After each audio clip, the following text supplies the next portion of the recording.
সহজ মানুষ বোঝে দেখ না রে মন, দিব্য জ্ঞানে সহজ মানুষ। সূর্য অস্ত যাচ্ছে, এদিকে মাঝি দাদারা রয়েছে, আর একদম উল্টো দিকেই রয়েছে অপূর্ব এই মন্দিরটি। এর দিয়ে প্রবেশ করেই তিনটে রাস্তা তিন দিকে গেছে। একটা রাস্তা গেছে সোজাসুজি এই মন্দিরে। ভালো লাগছে, এরকম মাঠ রয়েছে, মাঠের উপর রোদের আলো এসে পড়ছে, দারুণ লাগছে। বিকেলবেলায় অনেকে এসে এখানে বসেও থাকতে পারবে। ঠিক, পরিবেশটা খুবই পরিষ্কার পরিচ্ছন্ন, এরকম ধাপ ধাপ করে উপরে উঠে গেছে। এই মন্দিরটা নদীর ধারে দারুণ এক প্রাকৃতিক পরিবেশে অবস্থিত। সহজ মানুষ বোঝে দেখ না রে মন, দিব্য জ্ঞানে পাবি রে অমূল্য নিধি, পাবি রে অমূল্য নিধি বর্তমানে, পাবি বর্তমানে। নমস্কার বন্ধুগণ, কেমন আছেন আপনারা? আশা করি ভালো আছেন। অনেক দিন পর দারুণ একটা ভিডিও নিয়ে আপনাদের সামনে উপস্থিত হলাম। আজকে যে মন্দিরটা আপনাদের সামনে উপস্থাপন করতে চলেছি, এই মন্দিরটা নদীর ধারে দারুণ এক প্রাকৃতিক পরিবেশে অবস্থিত। আজকে আপনাদের সামনে উপস্থাপন করতে চলেছি রানাঘাটের রামকৃষ্ণ মন্দির। হ্যাঁ, বেশি দিন হয়নি মন্দিরটি উদ্বোধন হয়েছে, আর মন্দিরের সৌন্দর্যতা আপনাদের মুগ্ধ করবে সে কথা আর বলার অপেক্ষা থাকে না। তো এই মন্দিরটা কটা থেকে কটা পর্যন্ত খোলা থাকে, কিভাবে আপনি যাবেন, সব কিছু বিস্তারিতভাবে শেয়ার করেছি আপনাদের সঙ্গে। তাই ভিডিওটি ভালো লেগে থাকলে অবশ্যই লাইক, কমেন্ট, শেয়ার এবং সাবস্ক্রাইব করতে ভুলবেন না। তো চলুন রওনা দেওয়া যাক রানাঘাটে রামকৃষ্ণ মন্দিরে।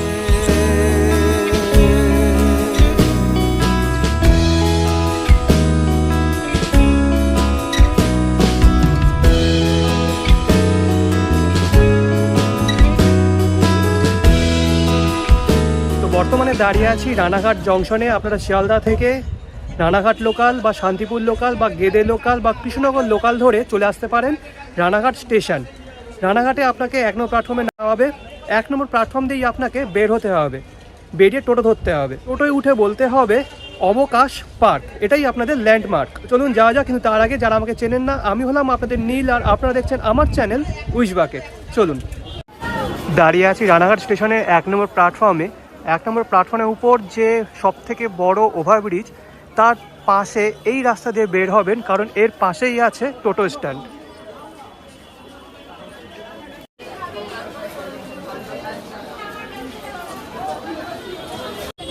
স্টেশন থেকে বেরিয়ে বাঁদিকে আপনি টোটো স্ট্যান্ড পেয়ে যাবেন। এখান থেকে আপনি টোটো ধরবেন, টোটোয় উঠে বলবেন অবকাশ পার্ক।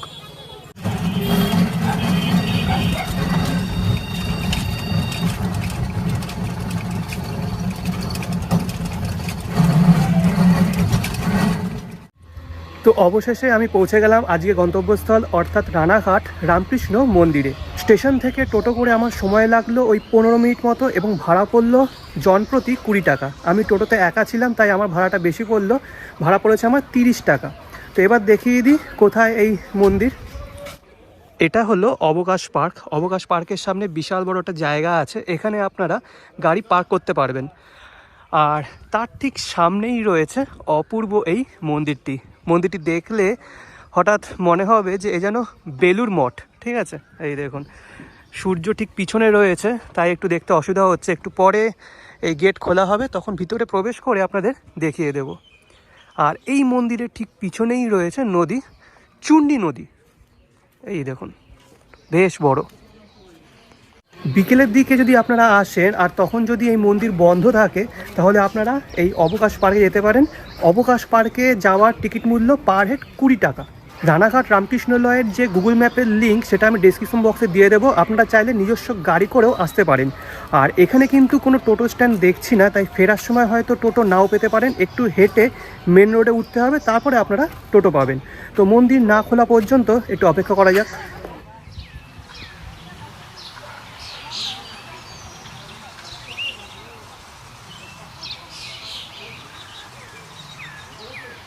ঘড়ি কাটায় বেজে গেছে বিকেল 4:30, আর মন্দিরের গেটও খুলে দেওয়া হয়েছে। এবার চলুন মন্দিরের ভিতরে প্রবেশ করা যাক।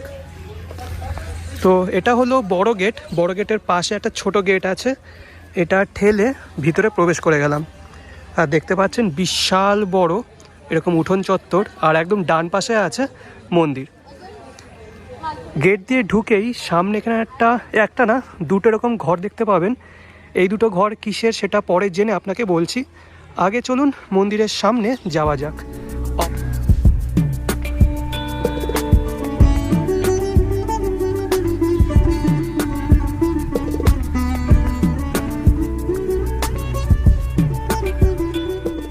তো বর্তমানে দাঁড়িয়ে আছি অপূর্ব সুন্দর শ্রী শ্রী ঠাকুর রামকৃষ্ণ পরমহংসদেবের এই মন্দিরের সামনে।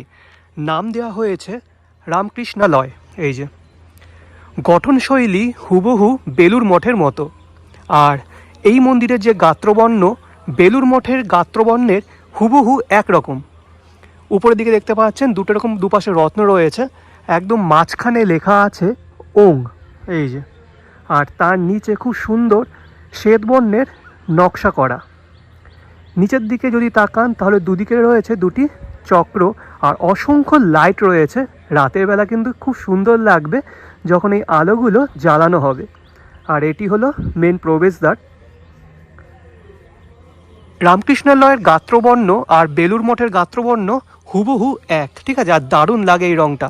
আর দুপাশে দেখতে পাচ্ছেন এই যে জানলা রয়েছে, জানলায় স্বস্তিক চিহ্ন রয়েছে। এই যে, তো মন্দিরের ভিতরে পরে প্রবেশ করব। আগে চলুন আশেপাশে প্রাকৃতিক সৌন্দর্য আপনাদের দর্শন করিয়ে দিই।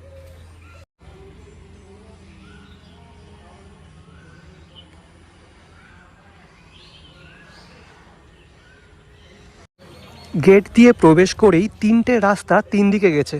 একটা রাস্তা গেছে সোজাসুজি এই মন্দিরে, একটা রাস্তা গেছে এই ছোট ঘরে, আরেকটা রাস্তা গেছে মন্দিরের পিছনের দিকে নদীর ধারে। তো চলুন আগে নদীর ধারটা ঘুরে আসা যাক।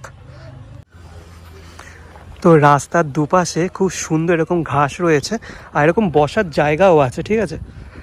আর এই সোজা রাস্তা সোজা চলে গেছে নদীর ধারে। আর এখন আমি হাঁটছি মন্দিরের পাশ দিয়ে, চলে এসেছি নদীর ধারে। দেখুন অপূর্ব জায়গা, আর এরকম ধাপ ধাপ করে বেশ সুন্দর জায়গা তৈরি করা হয়েছে। নিচে নামার জন্য সিঁড়িও আছে। আর এই যে নদীটি দেখছেন এই নদীটির নাম হলো চুন্নি নদী। অপূর্ব।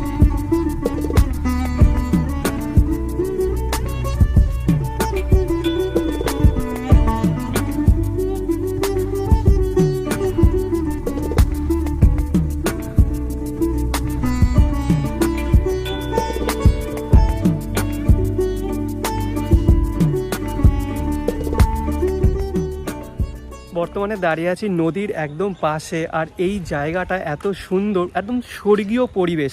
সূর্য অস্ত যাচ্ছে, তার পাশেই রয়েছে এই অপূর্ব মন্দির, আর পাশে নদী দিয়ে মাঝি দাদারা যাচ্ছে। দারুণ পরিবেশ একটা। সূর্য অস্ত যাচ্ছে, এদিকে মাঝি দাদারা রয়েছে, আর একদম উল্টো দিকেই রয়েছে অপূর্ব এই মন্দিরটি। আর এই জায়গাটা এত সুন্দর, মানে বিকেলবেলায় অনেকে এসে এখানে বসেও থাকতে পারবে, ঠিক আছে। দেখুন অনেকগুলো এরকম বসার জায়গা আছে, আর পরিবেশটা খুবই পরিষ্কার পরিচ্ছন্ন, এরকম ধাপ ধাপ করে উপরে উঠে গেছে। এদিকে একটা রেলিং রয়েছে, দারুণ পরিবেশ। এখানে মন্দিরের অথরিটি কাউকে পেলাম না। স্থানীয় এক বাসিন্দার কাছ থেকে যেটা জানতে পারলাম সেটা হলো এখানে নাকি মন্দির আগেই ছিল, নতুন করে রিনোভেট করা হয়েছে। স্থানীয় মানুষদের চেষ্টায় এবং প্রশাসনিক সহযোগিতায়, অর্থাৎ রানাঘাট পৌরসভার সহযোগিতায় এই মন্দির নতুন রূপ পেয়েছে। আর ইতিহাস যেটা জানতে পারলাম সেটা হলো জনশ্রুতি অনুযায়ী শ্রী শ্রী ঠাকুর রামকৃষ্ণ পরমহংসদেব এখানে অবতীর্ণ হয়েছিলেন। এই নদী দিয়ে শ্রী শ্রী ঠাকুর রামকৃষ্ণ পরমহংসদেব এবং রানী রাসমণির কনিষ্ঠ জামাই মথুর মোহন বিশ্বাস এই নদী দিয়ে যাত্রাপথের সময় এখানে নাকি অবতীর্ণ হয়েছিলেন। এটা হচ্ছে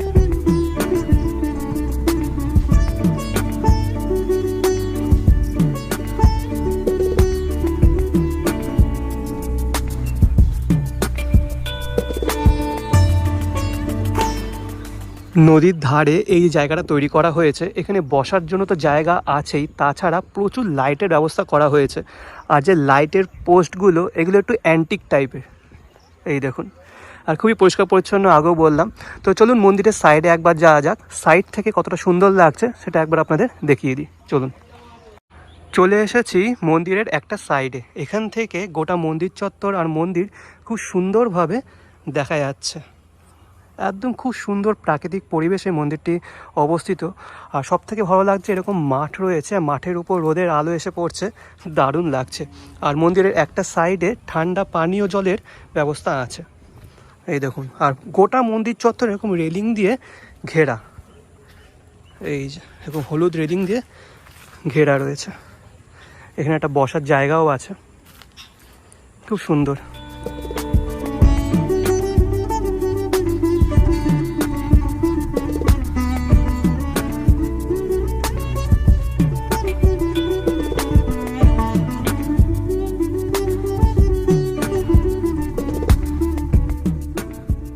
মন্দিরের আশেপাশের সৌন্দর্য আপনাদের দেখিয়ে দিয়েছি, এবার চলুন মন্দিরের ভিতরে প্রবেশ করা যাক।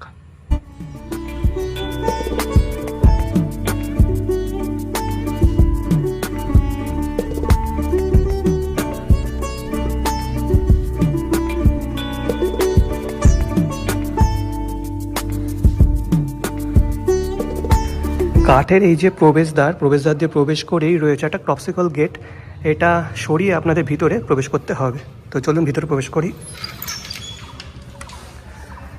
উপরের ছাদটা দেখছেন, এটি কিন্তু টিনের, আর খুব সুন্দরভাবে সাজানো আছে। খুব সুন্দর একটি বেদিতে বিরাজ করছেন শ্রী শ্রী ঠাকুর। খুব সুন্দর একটি পাথরের বেদিতে শ্রী শ্রী ঠাকুর বিরাজ করছেন। সামনে আছে স্বামী বিবেকানন্দের চিত্র, মা শারদার চিত্র এবং ঠাকুরের চিত্র। আর উপরে খুব সুন্দর একটা এরকম শামিয়ানা টাঙানো। এই যে বেদিটি দেখছেন, বেদিটির যে 4টি পিলার খুব সুন্দর টেরাকোটার কাজ করা।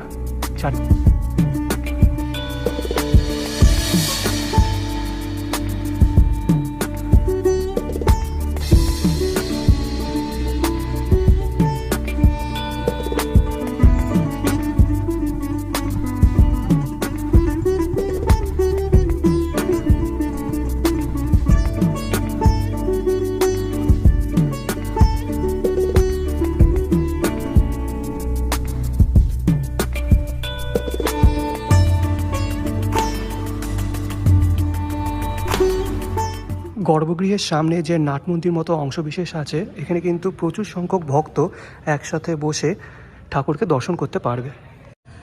আচ্ছা, তো এই ছিল গোটা মন্দির চত্বর। এবার একটু অপেক্ষা করব, রাতের আলোয় মন্দিরটা কতটা সুন্দর লাগছে সেটাও আপনাদের দেখিয়ে দেবো। একটু অপেক্ষা করা যাক।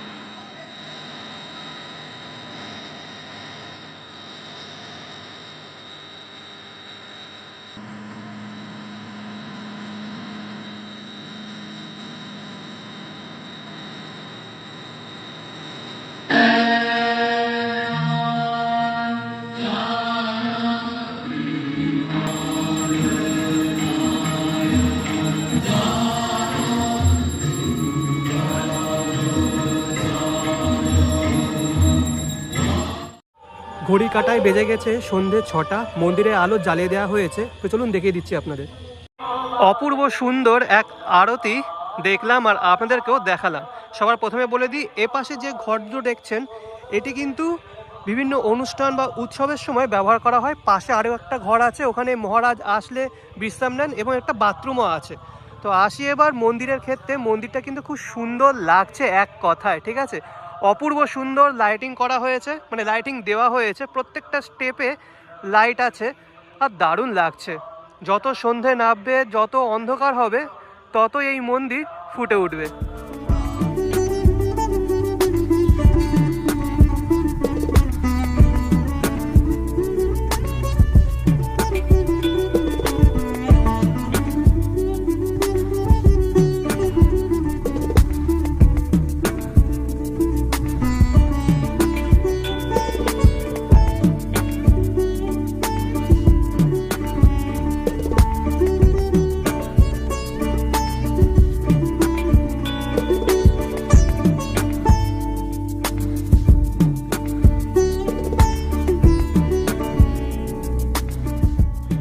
প্রতিদিন সন্ধ্যায় ভোগ প্রসাদে হাতে হাতে সুজি এবং বোঁদে দেওয়া হয়। তো দারুণ এক মন্দির আপনাদের সামনে উপস্থাপন করলাম। কেমন লাগলো ভিডিওটি অবশ্যই কমেন্ট বক্সে কমেন্ট করে জানাবেন। যদি ভালো লেগে থাকে তাহলে অবশ্যই লাইক, কমেন্ট, শেয়ার এবং সাবস্ক্রাইব করতে ভুলবেন না। আসি পরবর্তী কোনো এক ভিডিও নিয়ে। আনটিল ভালো থাকবেন, সুস্থ থাকবেন। আজকের জন্য বিদায়।